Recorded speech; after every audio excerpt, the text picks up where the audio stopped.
नमस्कार। मैं हूँ vastu consultant and astrologer doctor Vaishali Gupta. हमारी जनरेशन एक अनप्रेसिडेंटेड टाइम देख रही है। We are seeing a time that we never seen before. हमने सोशल डिस्टेंसिंग करके अपने आप को अपने घर में रख के हमने अपने आप को कोरोना वायरस के इन्फेक्शन से तो बचा लिया है, लेकिन सोशल डिस्टेंसिंग करके भी हम अपने आप को क्या फियर और एंजाइटी के इन्फेक्शन से बचा पा रहे हैं? अगर आप अपने घर में भी बैठे हैं, अपने कमरे में बैठे हैं, अकेले बैठे हैं, तो भी ये फियर, एंजाइटी और स्ट्रेस का इन्फेक्शन आपको कैच कर सकता है। हम सबको पता है कि हमें अपनी फिजिकल हेल्थ का ध्यान कैसे रखना है। हम सब अवेयर हैं कि हमको क्या खाना है, किस तरह की दवाइयाँ लेनी है, कैसे एक्सरसाइज करनी है, कैसे अपनी फिजिकल हेल्थ को ठीक रखना है, ये हमको पता है। लेकिन अपनी इमोशनल हेल्थ को कैसे ठीक रखना है, are we aware about that? आपको पता है कि जो भी इलनेसेस होती हैं, they are basically low frequency vibrations.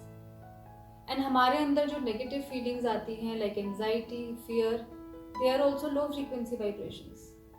And once we are in these low frequency vibrations, we start resonating with the vibrations of illnesses. तो इस समय बहुत इंपॉर्टेंट है कि हम अपनी वाइब्रेशनल फ्रीक्वेंसी को हाई रखें। आपकी जो वाइब्रेशंस हैं, आपकी जो वाइब्रेशंस की फ्रीक्वेंसी है, that is largely governed by your emotional health. आपकी इमोशनल हेल्थ इस बात से गवर्न्ड है कि आप अपने माइंड के थ्रू किस तरह की इमेजेस को, किस तरह की चीज़ों को अंदर लेके जा रहे हैं। फॉर एग्जाम्पल, आप न्यूज़ को कैसे देखते हैं? Do you watch news for information or are you plugged in to the news for the whole day? ठीक है, आप न्यूज़ देखिए, आप इंफॉर्मेशन लीजिए, you be aware about things, but you don't have to be hooked on your TV for the whole day. When you are watching this news day in and day out, hour after hour, your mind is going with the feelings of fear, anxiety, uncertainty, stress, which is not good for your emotional health. हम इससे पहले कहते थे कि हमारे पास समय नहीं है, हम अपने फ्रेंड से बात नहीं कर पा रहे, हम लोगों से कनेक्ट नहीं कर पा रहे. We have all the time now. Connect with your friends, connect with your family, अपने सिबलिंग से कनेक्ट कीजिए, टॉक टू देम. अपने बड़े भाई, बड़े बहन, छोटे भाई, छोटे बहन, अगर वो आपके साथ नहीं रहते हैं, किसी और कंट्री में रहते हैं, connect with them, talk to them. बस just relive those memories. You will immediately snap out of this feeling of negativity. आप ये करके देखिए आज ही. ये वीडियो सुनने के बाद आप किसी को मिलाइए, बात कीजिए उनसे, 1 घंटा बात कीजिए. Share the times that you spend before and see how it will add to your emotional health.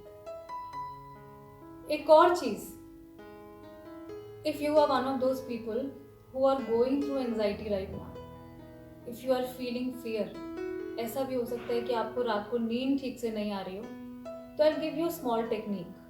आपको पता है जो हमारा हार्ट चक्र होता है, जिसको कि हम अनाहत चक्र कहते हैं, that governs the feeling of love and fear.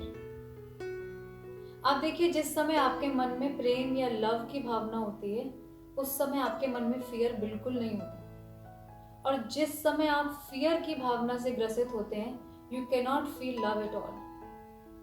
To put it in simple words, love and fear are two feelings which cannot exist together.